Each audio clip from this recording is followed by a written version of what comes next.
Although the NFL season has just gotten underway, I'm definitely looking more forward to the NBA season because I'm a fan of basketball. Ever since I was a little kid, I've loved the NBA, and I've been playing NBA games since NBA Live on the Sega Genesis. Of course, NBA 2K was introduced on the Sega Dreamcast, and it absolutely blew my mind. And ever since then, I've been a pretty die-hard NBA 2K fan. Well, NBA 2K20 has come out on the PS4, Xbox One, and Nintendo Switch, and as usual, like I have been doing, I picked it up on the Nintendo Switch because I like the portability aspect of the game. Now, there was a lot of controversy going around with NBA 2K20 this year. Things like microtransactions, my player mode, my team mode, and of course the introduction of the WNBA into NBA 2K20. So how does all this stuff blend together? Is this the best version of NBA 2K that we've seen to date, or are there too many problems with it in terms of microtransactions? I want to talk about the good of NBA 2K20 and the bad of NBA 2K20 in this video for the Nintendo Switch. So sit back, relax, make sure you subscribe to the channel if you haven't yet, and let's dive into the world of NBA 2K20 on the Nintendo Switch. Hey, RGT85. Hey, Sean. Oh my God, it's Stevie Richards!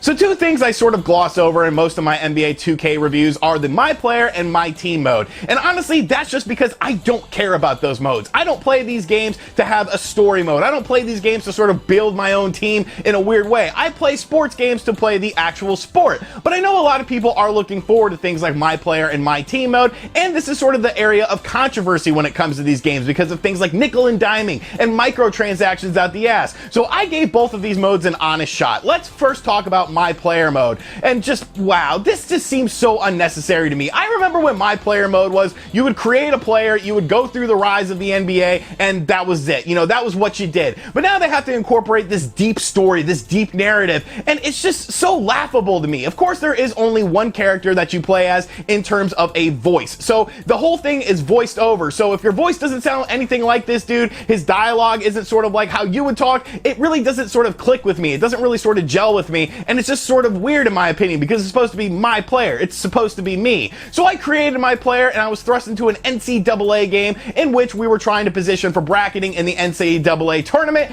and I played some of the game and I was like, okay, you know, this isn't too bad. I did notice the commentators kept calling me Che though, and I was like, my name's not Che. I didn't pick Che as my name. Why are you not referring to me as my name? But then I quickly realized that that's just part of the story mode, because once you get into the story aspect of the game, people start calling you Che-Z and things like that, and I'm like, oh, okay, it's just sort of a default thing. At the end of the NCAA game that you play, something tragic happens, and then there's a cutscene, and then there's another cutscene, and another cutscene, and I'm like, am I watching Blue Chips? Am I watching Blue Chips starring Nick Nolte, Penny Hardaway, and of course Shaquille O'Neal, or am I playing a basketball game? Why is there no basketball? I kept skipping some of these cutscenes. I'd watch a little bit of it and just sort of cringe at the dialogue and just laugh at it, but really, I had to jump the shark on this. I couldn't even finish like the tutorial section of the game because of the stupidity of this. Watch this cutscene, please. No, what's insane is that my mother got death threats.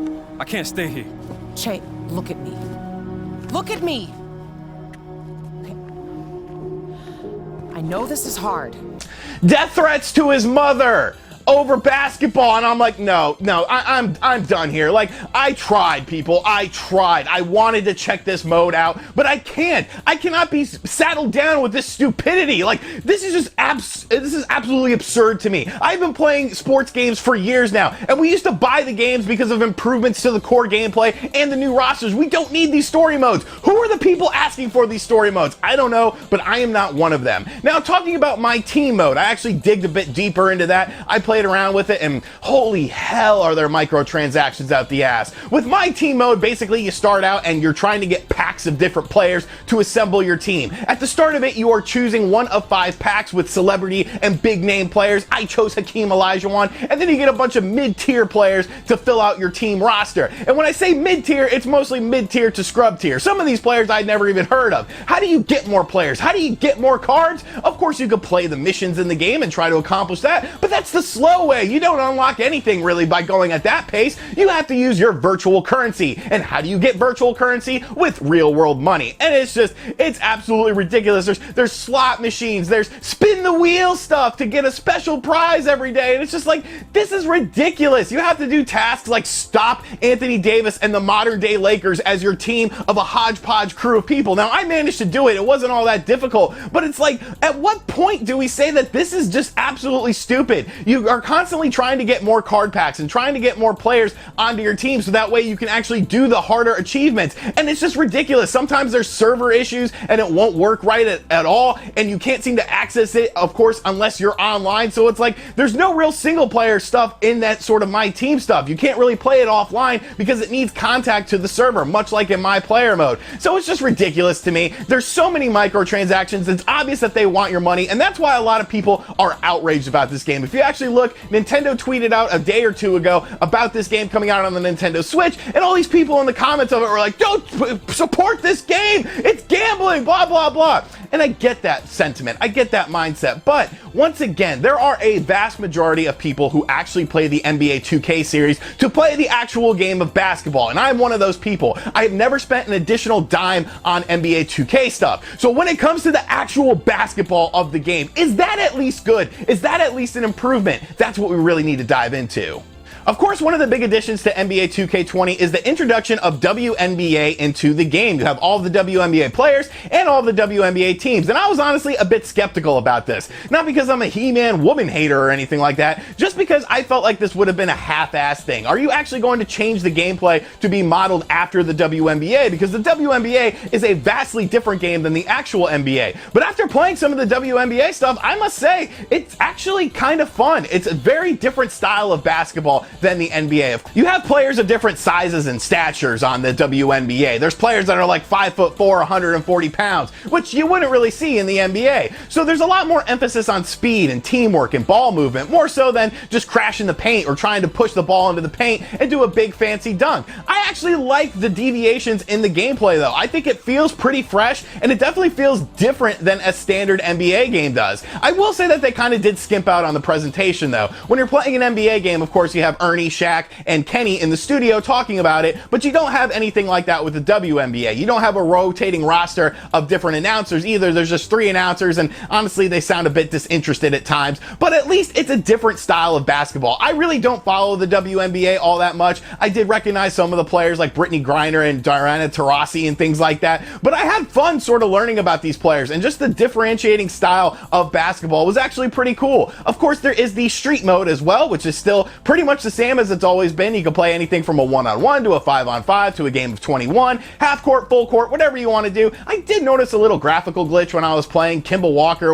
his white shirt was turning black in some spots. I thought that was kind of weird, but all in all, it's still fun, it's still fast, it's still frantic. Now really, how is NBA 2K20 from a basketball standpoint? Is this just a simple roster update, or did they improve things? I will honestly say I feel like they have improved quite a few things, and these are just my observations on playing some of the games and checking out the different things going on within this game. One of the things I definitely noticed is better off-ball movement. Your characters, your teammates move off the ball a lot better than they have done in previous games, and this actually ties into off-ball fouls as well. There's a lot more off-ball fouls if you're moving your players around a lot more, and there's like things like illegal screens going on. It's definitely a better emphasis of team basketball than we've seen in previous years. Flagrant fouls are in the game once again, and they are a bit sporadic, but I feel like they're called at the right time. Most of the flagrant fouls that I've seen in the game have been called at the right time, and they've been appropriate for what's going on. Another big addition that I noticed is they sort of changed the passing mechanics when you're going into the paint. I remember last year in NBA 2K19, if you passed the ball into the paint, there was like a 4 out of 5 chance that the defensive team was going to steal the ball. It's definitely much different now. You can actually get the ball into the paint in a much easier manner, and it doesn't feel as constricted as it's done in the past, which I think is a very good thing. Another thing that's definitely been improved are the character models in the game. I think the character models look a lot better than they did last year, from little things like facial features to animations to showing emotion on the court. Even the hair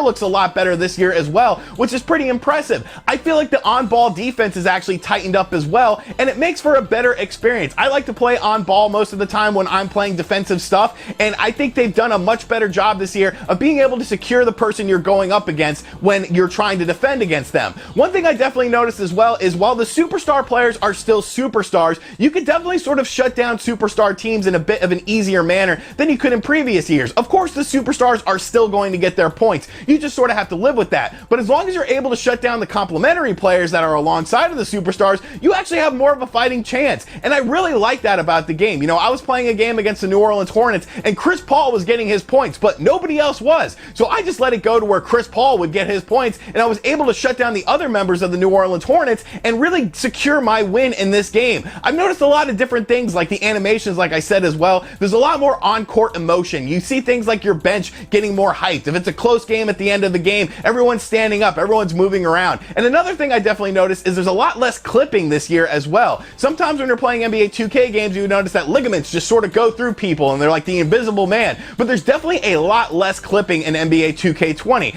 It's still there, don't get me wrong, but I noticed it a hell of a lot less. Animations for dunks and post moves seem improved as well. Your crossovers are still pretty much the same, but I definitely feel like they've improved some of those animations as well. And I definitely feel like the core basketball experience is just top notch in this game. It is just so much fun to see what happens on the court and how you can sort of take over games with different players. And it's just a fantastic basketball experience. So many people are going to be turned off by things like my player and my team mode, and I totally get that. If those are the modes you're looking forward to in this game, you're probably going to be a bit disappointed. I think my player is just absolutely silly, and my team mode just has way too many microtransactions to make it any sort of enjoyable. But if you're just looking for an actual basketball experience, the NBA 2K experience is simply the best game in town. And really, it's the only game in town anymore. I think the introduction of the WNBA stuff was not just added as filler, it's actually pretty fun. You can actually do a full season with WNBA players as well, which I think is really cool. And just the core basketball mechanics, once again, have been improved. They've been solidified, and I really have no complaints in all of the additions that they've made in NBA 2K20. If you're a Hoops fan, you gotta pick up this game. If you have it for other platforms, I'm not quite sure which platform you'll want to pick it up for though. Of course, the Nintendo Switch version of the game still looks gorgeous, but it is at 30 frames per second, whereas the other versions on the PS4 and the Xbox One are at 60 frames per second. But if you're playing for portability mode, NBA 2K20 really shines on the Nintendo Switch. This game looks absolutely gorgeous in handheld mode. There's no sort of blur that you see with some other third-party games on the Nintendo Switch. It looks very bright, very crisp, very vibrant. So it's just a gorgeous looking game when you're playing it in handheld mode. I once again am a fan of the NBA, so I'm probably going to be a little bit biased towards this game, but NBA 2K20 is a fantastic addition to the NBA 2K lineup of games. I feel like they've really gotten the gameplay down pat, and I'm really interested to see what else they're going to be able to do with this series, what other sort of tweaks and adjustments they'll be able to make going on in the future, because honestly, I think this is almost a perfect game of basketball, as long as you're playing the actual basketball and not the my player and my team stuff. But let me know in the comments section down below what you think of this game. Is this a game that's on your radar for the PS4, Xbox One, or Nintendo Switch? Do you care about basketball? And as always, guys, thank you for checking out this video. If you're new to the channel, make sure you subscribe and turn on notifications. Check out other videos on the channel. I'm going to more and how the fact that, you know, the Hornets and the Knicks are probably going to combine for like 25 wins this season. It's going to be a long season, folks. And as always, I'll catch you guys on the next video. Later.